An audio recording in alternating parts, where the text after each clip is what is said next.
How you guys doing? Wanted to first of all check out the sound in the video. Everything working okay? Hi Tim. Hi John. How you guys doing?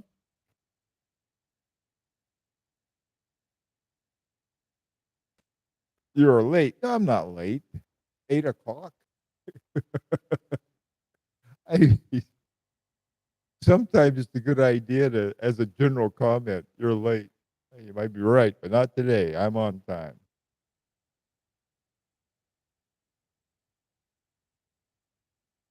Hi Pedro and Mark and that neighbor. Hey neighbor, Big Sal.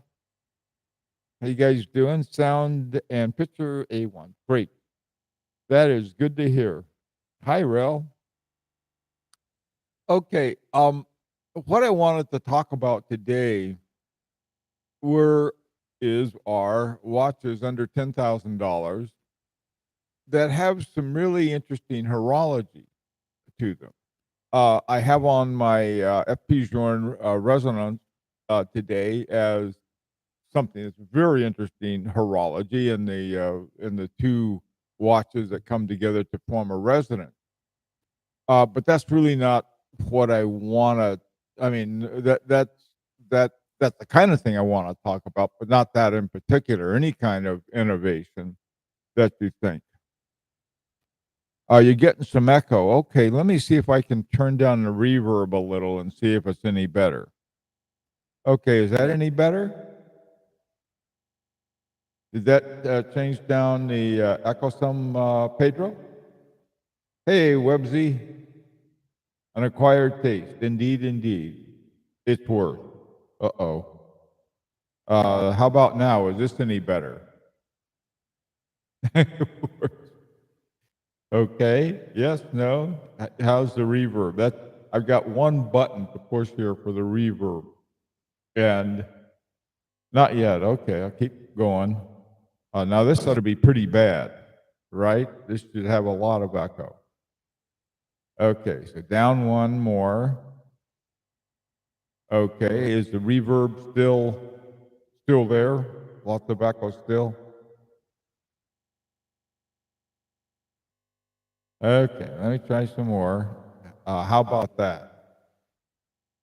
Is that any better?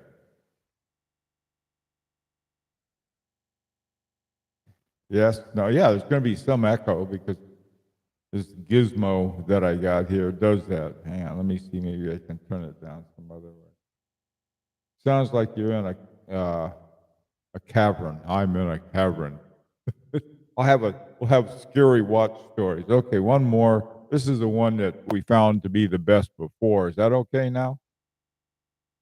Is that a little less of a cavern or a cave? It's okay. Yeah, that's okay. Good. All right. We'll go with that. All right. Um, so let's talk about one thing I want to address. I refer to Jaeger-LeCoultre watches as mid-level watches. And a lot of people started saying, "Oh, well, remember they're the watchmaker's watchmaker and blah blah blah blah blah." Some of their higher end watches, like the Dual Metre, are certainly higher end. There's no doubt about that. Here's what happened to Jaeger-LeCoultre.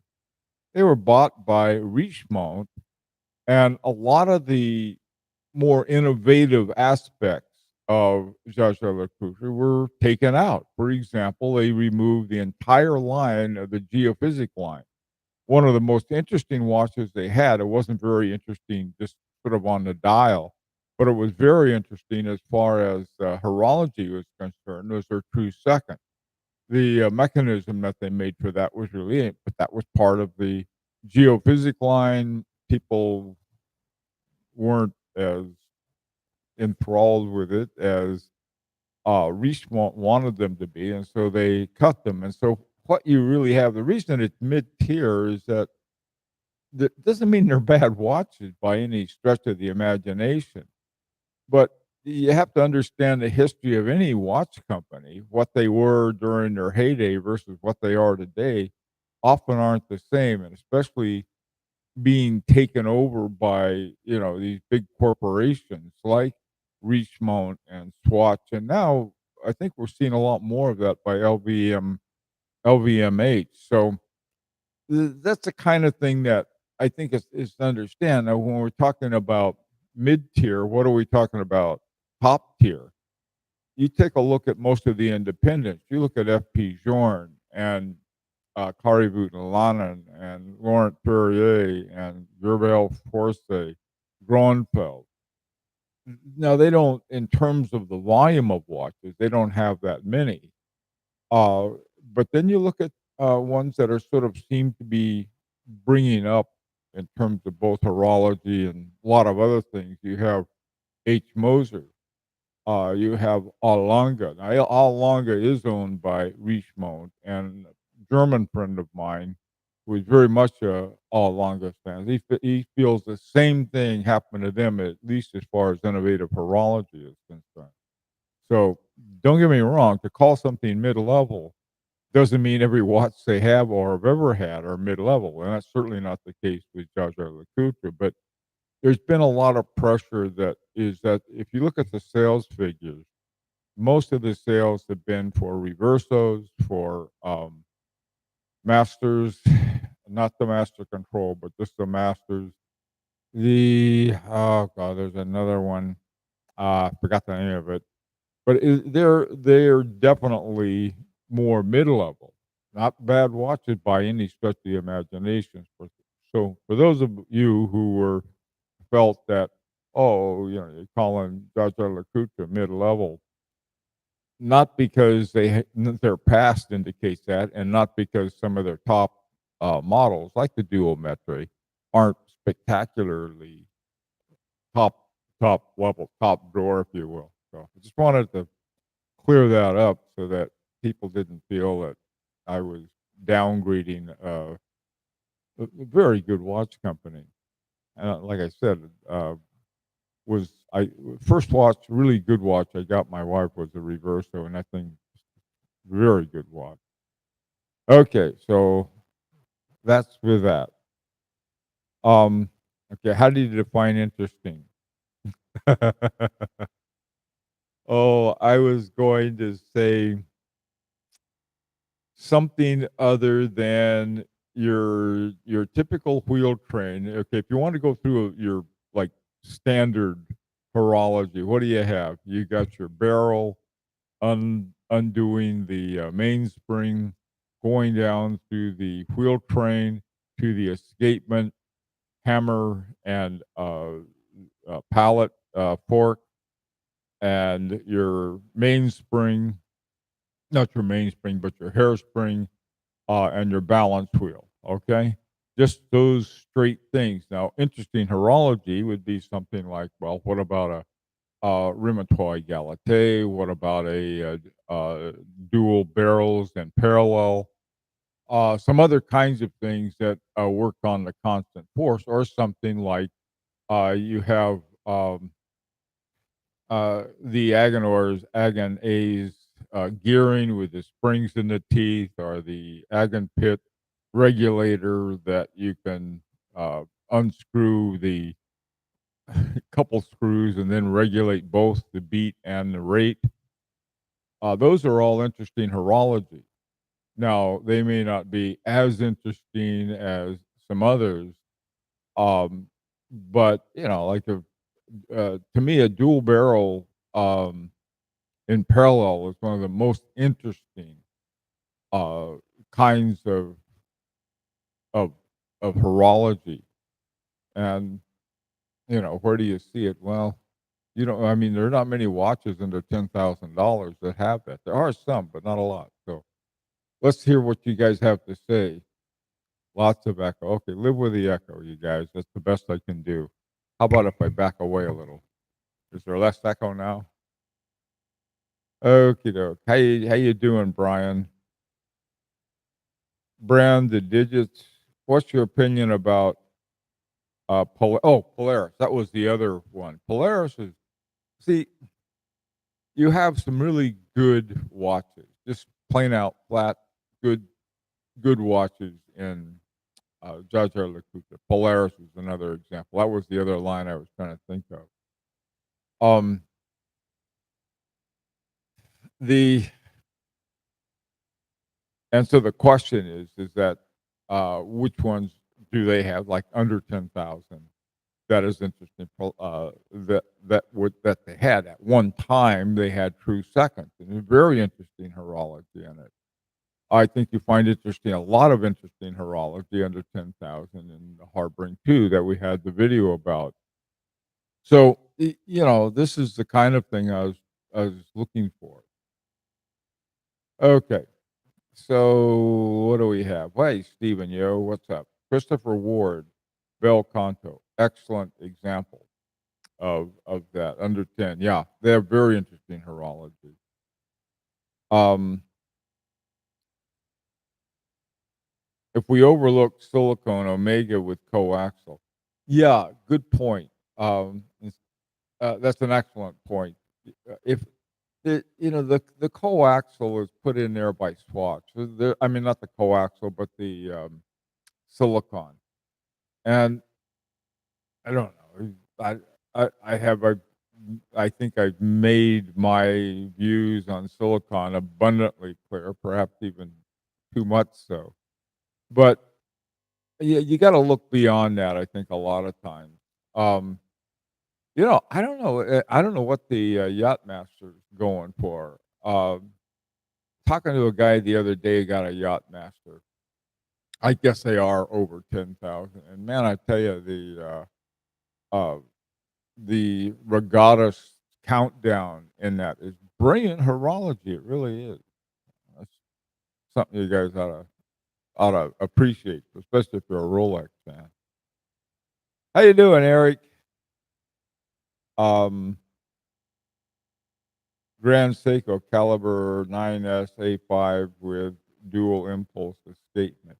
Yeah, no, the dual impulse escapement. That's another thing is that when you got the spring drive, it's essentially a quartz watch powered by uh, automatic is what you have.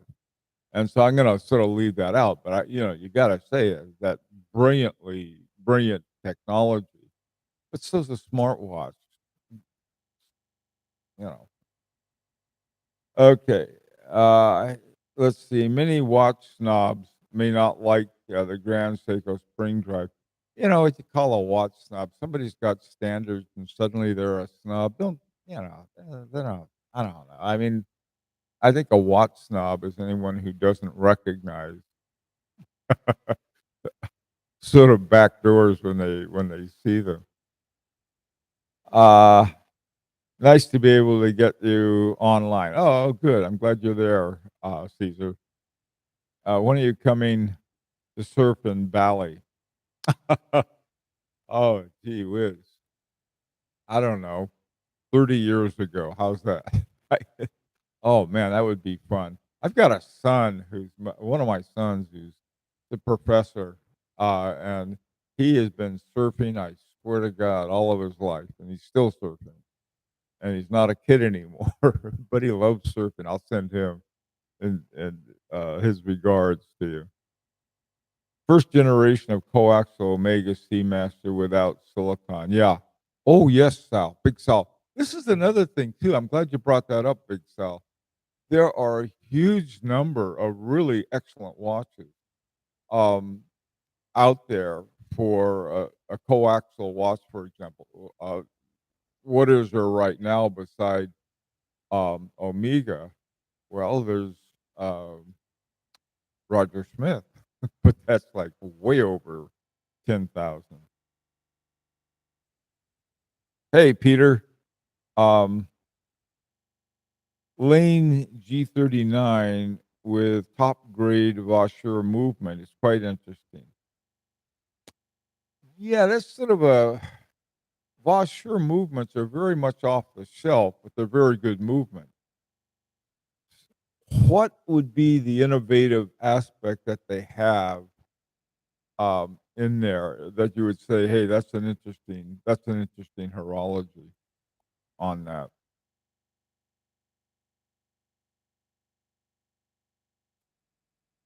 Yeah. Hey, Krill, JLC tribute. Um, yes, That would be a great example. Are those under 10,000?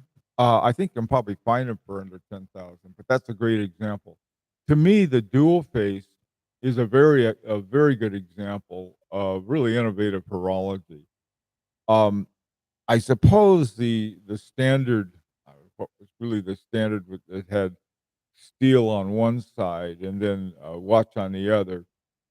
That's innovative mechanics perhaps, but, the dual face, I think that's a great example.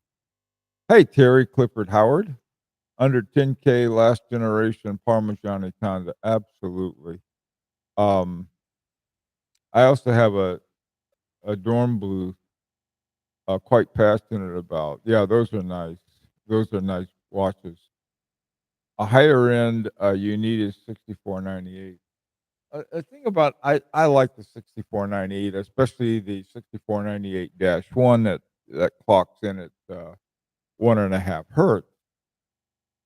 The thing about it is that it is what it is. I mean, it has you don't really have, I guess, horology beyond pretty much the standard following down from the barrel through the watch, to the chain. You end up with pretty standard stuff. Uh,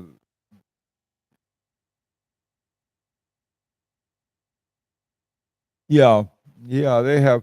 There's some things that have been done with watch movements like the 6498 that are very innovative. They use that as a base and then do a whole lot of things around it that are really interesting. Patrimony 401 movement is beautiful. Yeah, that's usually over 10,000, I think, Kim.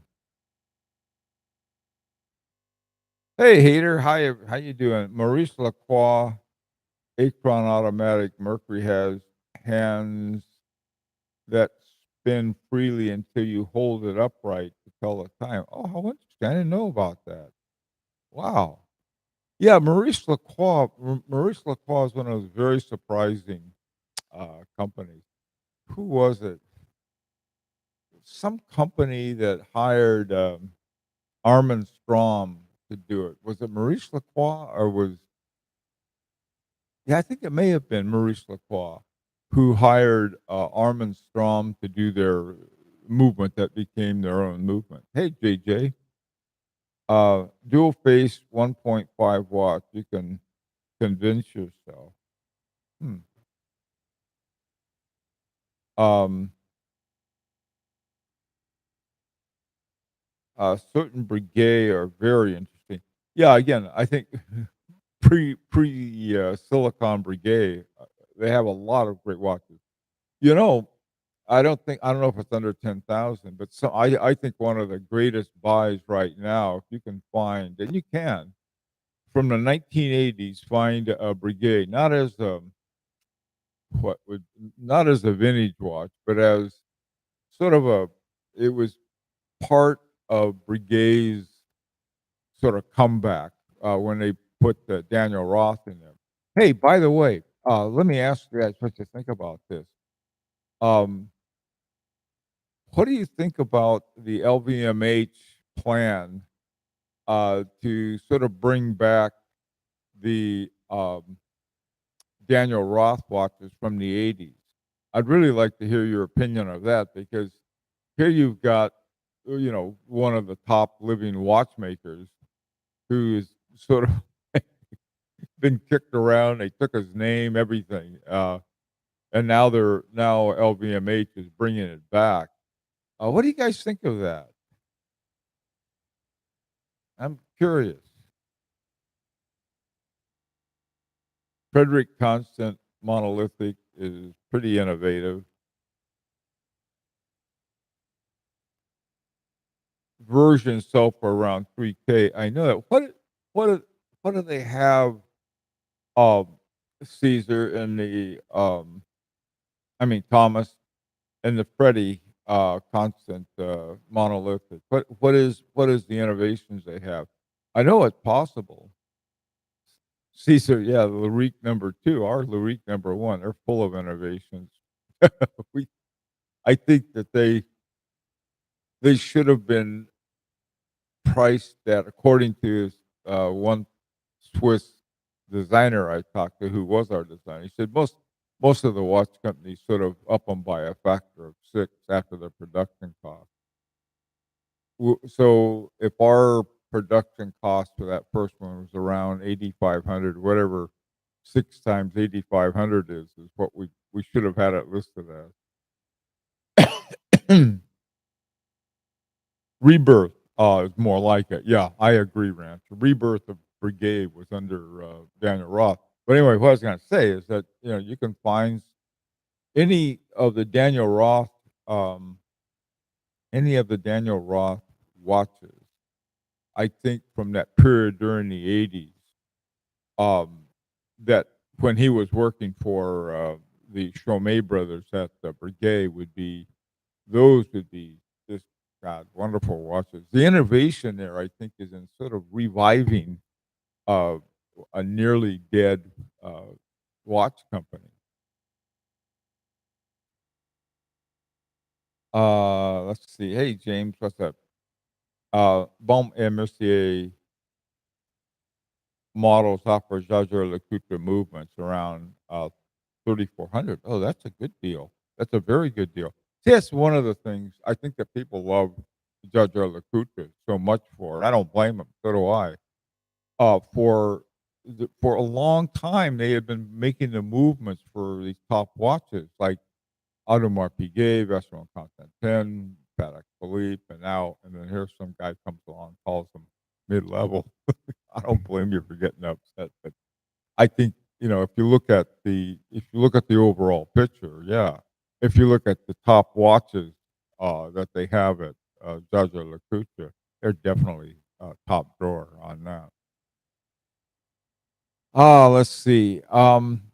Hey, Dean. Uh, the harboring watches are really a great horology for under 10. I agree. You're not going to get an argument from me on that one. A deadbeat second watch. Yeah. Yeah. See, the true second, the harboring two Irwin, those are both examples of dead seconds that have dead seconds. Um, there's a version that HP Jorn did of this watch of the Resonance that includes a tourbillon and dead second.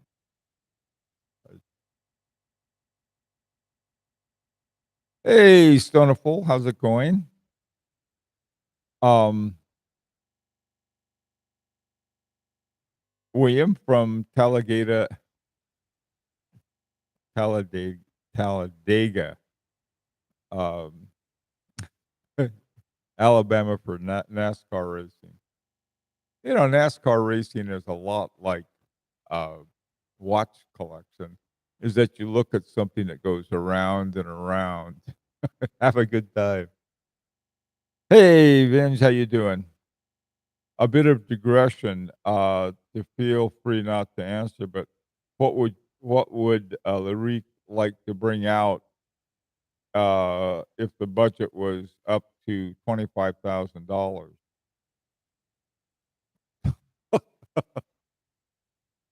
Is that the production budget, or would that be the total price on it? Oh man, for $25,000, I'd have them build a watch with dual barrels and parallel, and include a remontoir de Galate. What else would I have on that? Those would be the two things I think I'd like to have the most. Can't think of anything else for 25,000 that you could afford for that. Another thing. This is another watch that I'm in sort of the dream factory, and that is a very simple watch with a great big balance wheel that's ticking at 18,000 semi oscillations per hour. Boy, what a watch that was! Just a simple time only watch. Nothing else other than that nice big balance wheel swinging away. I like that. You know who's got the big balance wheels? You look at Cardi Boot and Lana's watches. They got these nice big balance wheels in them. I like them a lot. That is one of my complaints about those, micro rotors. I've got Van Cleef& Arpels, and that thing is full of innovation. It's, dual jumping hours, stuff like that, retrograde, minutes on it. Or yeah, retrograde minutes. Now, that watch, though, has this little tiny, um, balance wheel because Van Cleef& Arpels wanted a really thin watch, and the only way that Jean-Marc Wiederrecht could do that, oh, plus they wanted an automatic, was to put in a one of those they put in a little platinum, balance wheel, not balance wheel, but rotor, and where you have both the rotor the rotor and the balance wheel in the same space, something's gotta give, and it's usually, you have to have at least, I think, a certain size for a micro rotor, otherwise it won't work right. So, anyway, I would have a hand wound big balance wheel, but that's me, that's not most people, I know that. Okay, let's see.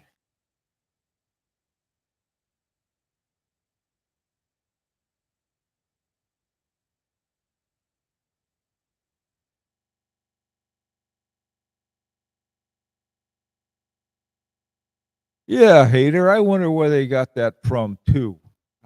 Hater's point. Where did they come up with that? Hmm. Hey, Websy. You talk like you have tobacco in your mouth today. Oh, the mic needs some repair. I don't know. Either that or my mouth needs repair. One of the two. Do the best I can. Um, Ahsoka. Yes, he is. I agree 100%. Ahsoka's another guy with a big balance wheel. Yeah, his watches. Tsunami is one of my very, very, very, very favorite watches. Okey doke. Antoine Martin watches as well. Antoine Martin, I'm not sure if I know who he is. Harboring 2, definitely. Take a look at Hamilton H30 movement, which is 18,000. Now, see, now you gotta remember Hamilton, if it's an 18,000 2.5 hertz movement, likely is some version of the 68, 6497 or 98. That's my guess, since I haven't had a look at it yet. But the H30. Hello, Hans. Good morning. Hey, Geezer. What are my thoughts on Blanc Pond? My thoughts are is that it's become a swatch watch. They stick in their silicon and call it a day, which is unfortunate, I think. The history of Blanc Pond with Frederick Piguet movement is one of the most interesting ones around, I think. But that's both of them are sort of gone with the wind now. Let's see. It's not the size of the balance wheel; it's the motion of the VPH that counts. Oh, William, I don't know. I don't know. For a guy who watches cars go around circle, you ought to know those things. Yeah, it is the size of the balance wheel. Look at the physics in it, William. Larger size, you're going to have more stability. That's just the physics of it, not the watchmaking or the horology of it. So it does make a difference. And that's what I'm looking at is that the stability of it because of it has greater inertia than the smaller one. Okay, geezer. Hi, Radzia. Let's see. Slow Turner by Antoine Martin. Okay, one Hearst watch. Oh, I think I know which one that is. It's got a huge one. You know who also did it were the Gronfeld brothers. They had this one Hertz one with this giant balance wheel. The kind of size I would like to see really is more like the thing that Jaime Ahsoka and Kari Boot and Lonan have. That size, not one of the giant size. Okay, it's frying pan time. Thank you, Rancher, and uh, we're going to talk about some other things this afternoon. So if you want to join us at 4 o'clock, what is it called? Eastern Daylight Time. Hope to see you then. Meantime, take care, and I'll see what I can do about the echo.